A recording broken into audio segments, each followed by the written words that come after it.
to Intermediate Level English Language Arts. Hi guys, and welcome to English Language Arts Grade 4.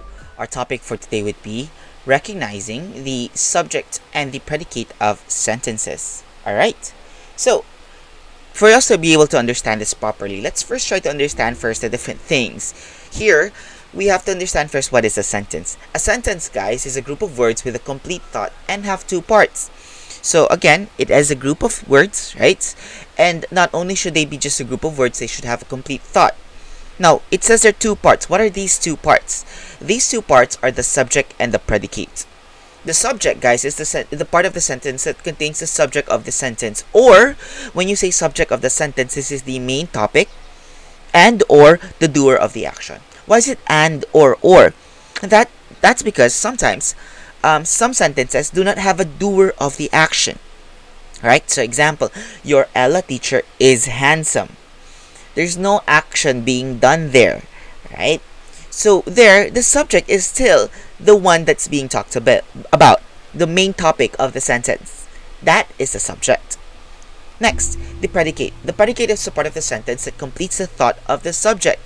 It contains the verb and the objects of the sentence. Or when you say the objects of the sentence, this is the receiver of the action. It's the opposite of the subject, that is the doer. The object is the receiver of the action. Okay? Now, if you have a group of words, but it doesn't have a subject or a predicate, that is called the fragment. So be careful, okay, kids? If you have a sentence, you have a group of words that do not have a subject or a predicate, that is called the fragment. Alright. So here are some examples, right? Now, all of those in yellow, these are the subjects. And all of those in purple, I'd like to say purple, right? These are the predicates. So look at the first example.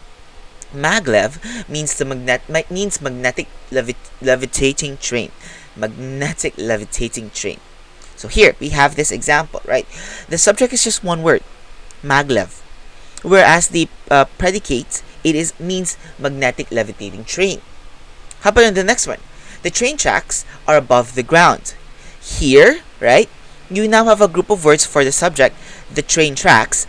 But as for the predicate, you do not have an action or a word that shows an action. Your predicate there is are. Next, magnetic coils push the train forward. Here, guys, magnetic coils is considered just one word, right? And push the train forward, this is your predicate. Engineers look for means of protecting the magnetic fields. Here again, we have another subject wherein it's just one word.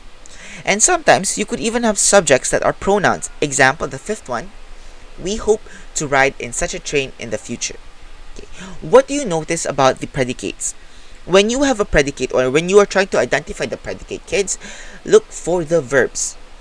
Look at the verbs there. Means, are, push, look, hope. When you see the verbs, that is the beginning of the predicate. So, everything at the left side of the verb is the subject, and everything from the verb up until the end of the sentence, going right, that is the predicate. And that pretty much ends our topic on identifying the subjects and predicates of sentences.